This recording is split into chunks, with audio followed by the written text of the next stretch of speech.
What is up, y'all? It's your boy Winston Wolf. I'm back. I just want to do a quick video. And by the way, if you see me wearing the same thing all the time, the same 2 or 3 things, that's because I got my just got home, just got out of work, just got the shower, everything's done. I want to relax gear, okay? I think everybody has 2 or 3 sweatsuits or whatever that they have just when they get home, just to throw on. I'm not getting G'd up to make a video that only 2 people are going to watch, okay? Just deal with it. Also, yes, the fan is on and the fan above the stove is on. I don't know why the fan above the stove is on. It's just, this is going to stay on.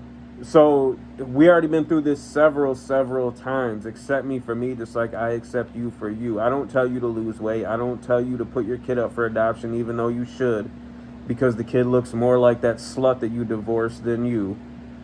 I don't. So don't tell me what to do, okay? So let's just get into Lakers winning time. I think it's just called winning time. The story of the Lakers dynasty. Something, I don't know.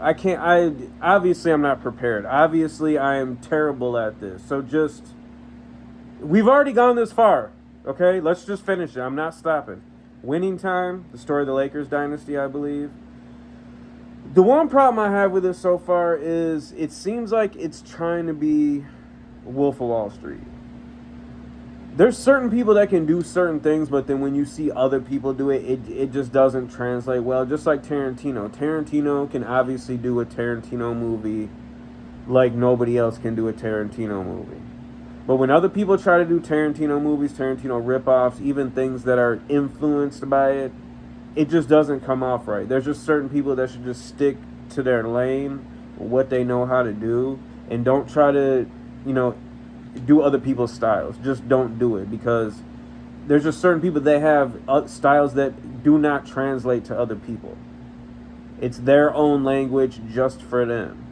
Don't try to master it. It's not for you. And with this kind of feels like they saw Wolf of Wall Street and was like, man, let's find a true story.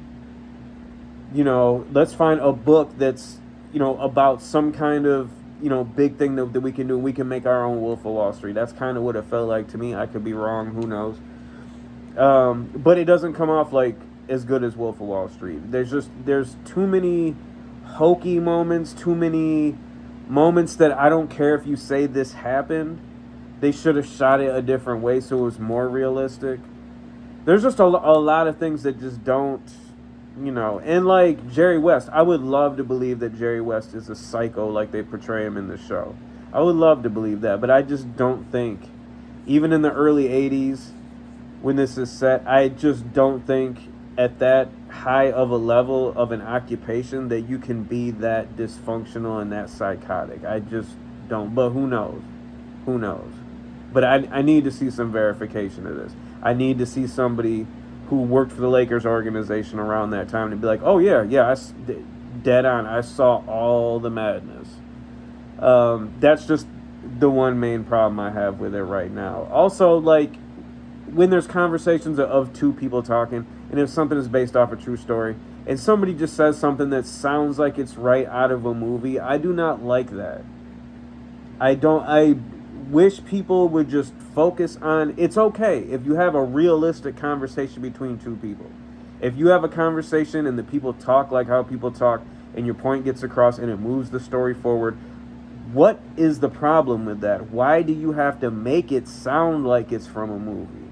A lot of times it doesn't work, and I don't give you points for it. It takes me out of it, because the first thing I'm thinking is nobody talks. You know what I'm saying? It'll be like a conversation that I've had. And I'm like, I know I've never had a conversation about that subject matter similar to that going that way. It just doesn't. I just wish people would focus on more realistic dialogue, especially if you're making a story that's based off of a truth. You're not making a story based off of truth. Oh my God, I went to public school. How do I say this? Especially if you're making something that's based off a true story. That's as good as you're going to get right there, okay? That sentence is not going to get any better. John C. Reilly, I like him. I haven't liked him in anything in a long time, probably since Step Brothers, and then before that, Boogie Nights. And by the way, John C. Reilly, you want to see the best role he ever did? It's a movie called Hard 8. It's made by someone's here. They're going to be like, what are you doing? Hard 8.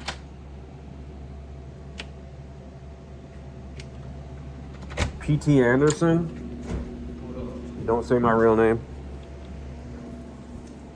I fucking got my keys over at fucking Jake's. I'm good walking back in. All right.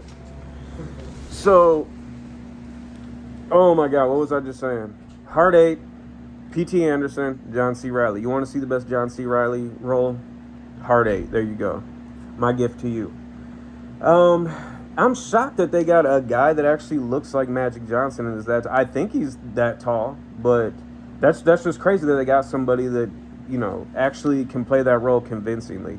And when he imitates Magic Johnson talking, it sounds just like him. By the way, I grew up in Lansing, Michigan. If you're of a certain age and you grew up in Lansing, Michigan, you've met Magic Johnson several times.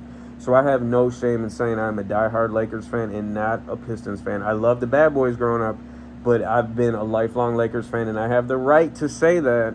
Not a bandwagon jumper, especially now what they're going through. But I've been a Lakers fan, and there's a reason why. It's because we've, as kids, met Magic Johnson multiple times, whether it be at Sharp Park, Quality Dairy, wherever. So I am a true Lakers fan. Also, the guy, they didn't really show too much of the actor who plays Larry Bird. But if he really looks like that, that's amazing that they got two people that actually look like those two guys. And I haven't seen the guy playing Bird act yet, but I mean, if he can act, even, you know, half as good as the guy that's playing Magic Johnson, that's just amazing that they got those two guys right there for this show. And really nothing much happened in the first episode except for Dr. Jerry Buss just buying the team. You see Jeannie Buss. I'm trying to think, but, you know, again, with just the whole cartoonish, you know, portrayals, like the guy that Dr. Buss buys the Lakers from, he's just too evil. He's just too dysfunctional. You're not going to get anywhere being that way. And I'm sure you're like, oh, well, this person. Yeah, but come on. Just the way he's portraying that person, the way he's playing that role. The guy that played, I can't remember the guy's name. You're going to have to look it up. The guy that owned the Lakers before Dr. Buss. But it's too evil. It's too all over the place for me to believe that. Like, you know, tone your dastardliness. I just made that word up too. You can use that. But tone that down a little bit, and then I can believe it. You can still have your crazy moments.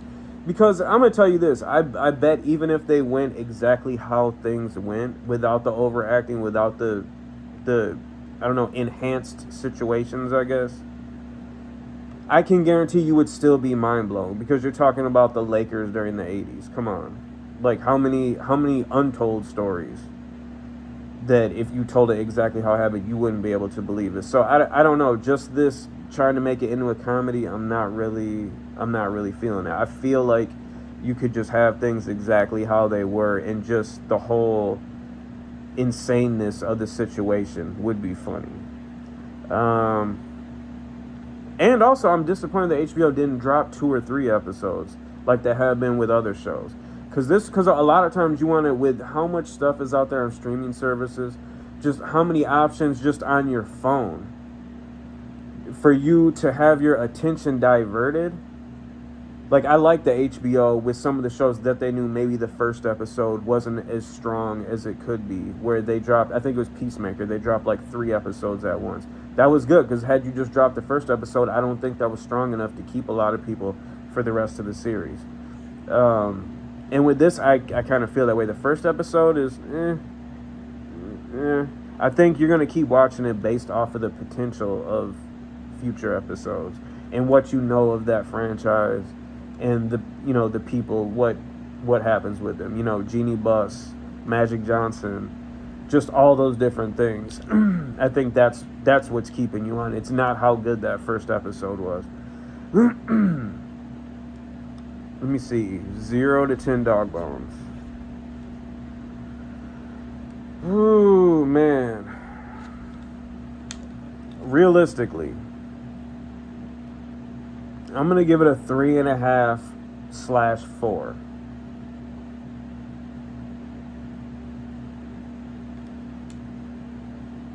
Hopefully the next episodes are better.